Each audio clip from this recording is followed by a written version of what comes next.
রমাদান মাসেও দেশের বিভিন্ন জায়গায় ভূমিকম্প, এর আসলে কারণ কি, আমাদের করণীয় কি? ভূমিকম্প বা জালজালা, হাদিসের মধ্যে আসছে কাসরাতুজ জালাজিল, অধিক হারে কিয়ামতের আগে ভূমিকম্প হবে। অন্য হাদিসের ভিতরে আসছে হাত্তা তাকসুরাজ জালাজিল। তাহলে কাসরাতুজ জালাজিল, তাকসুরাজ জালাজিল সবগুলো প্রমাণ করে যে অধিক হারে ভূমিকম্প হওয়া এটি আসলে ভয়ঙ্কর একটা সিম্বল, এটি আল্লাহর আযাবের বহিঃপ্রকাশ। ফালইয়ারতাকিবু ইনদা যালিকা রিহান হামরা জালজালা, হাদিসের মধ্যে আসছে আল্লাহর আযাবের বহিঃপ্রকাশ হচ্ছে এই পৃথিবীর ভিতরে অদৃশ্য আগুন আসবে একটার পর একটা, যেটাকে বলা হয় চেইন ভূমিকম্প। একটার পর একটা ভূমিকম্প হবে, আজকে এই দেশে, কালকে আরেক দেশে। আমরা কয়েকদিন আগে দেখেছি যে 24 ঘন্টায় 94 বার ভূমিকম্প হয়েছে। আজকে জুমাবার। আমি আর ম্যাগি স্বাদ ও ভালোবাসার দারুণ জুটি ফ্রম নেসলে। এই আমরা দোয়া করছিলাম, তখনও ভূমিকম্প, এবং আমরা বারবারই দেখছি যে ভূমিকম্প হচ্ছে। সেদিন সলাতুত তারা বিশেষ করেছে, ভূমিকম্প হচ্ছে। আসলে রমাদান যে বার্তা নিয়ে এসেছে সেটা আমরা আসলে মুসলমান হয়েও আমরা পূরণ করছি না।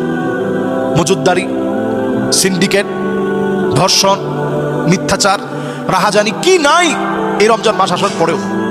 রমাদান তো আসছিল আমার আপনার গুনাহগুলোকে জ্বালিয়ে দেওয়ার জন্য।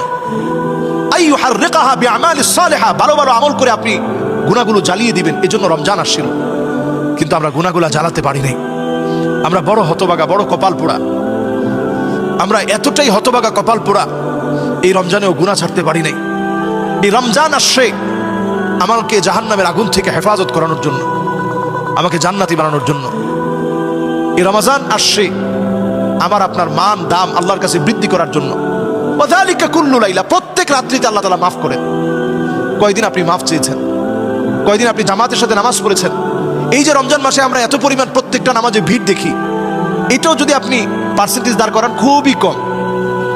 যদি পুরো এলাকার সব মুসলিমরা নামাজ পড়তো, আল্লাহ কা কসম একটা মসজিদও জায়গা হতো না। মসজিদ ভরে, রাস্তাঘাট সব ভরে যেত। তার মানে বোঝা যায় এই রমজানেও আমরা নামাজ পড়ি, সংখ্যাটা মাত্র 50 থেকে 60% হবে। 40% এখনো নামাজ পড়ি না। এমনকি কোথাও কোথাও এর চেয়েও বেশি আমরা নামাজ পড়ি না। ধরেন 40% পড়ি, 60% পড়ি না। এতেই মসজিদে জায়গা হচ্ছে না। আমরা বলা বলি করতেছি, আইরে আল্লাহ এত মুসল্লি, তাহলে চিন্তা করেন কি পরিমাণ মুসল্লি নামাজ পড়ে না। আসুন আমরা এই রমাদানে অন্তত যদি ভূমিকম্প, আযাব, গজব থেকে বাঁচতে চাই, আল্লাহ মুখী হই।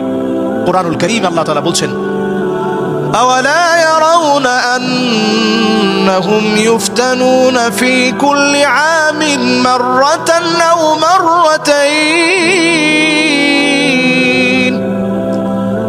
সুম্মা